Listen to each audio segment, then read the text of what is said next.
बाद खुदार मेरे ख्वाजा तेरा मैं खाना, बाद खुदार मेरे साकी तेरा मैं खाना, आबाद खुदार मेरे साकी तेरा मैं खाना, आबाद खुदार के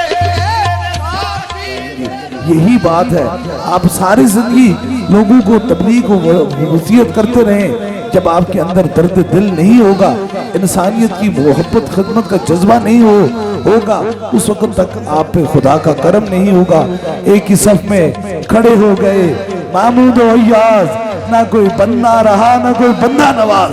काश हमारे हाथ मैले हो गए, हमारे कपड़े मैले हो गए, हमारी शख्सियत में फर्क पड़ गया, हम किसी गरीब से मिल गए। ये दरे दरवेश की बात नहीं होती। अल्लाह वाले तो उन्हीं से मिलते हैं जो दुनिया से ठुकराए होते हैं, जो बेसहारा होते हैं।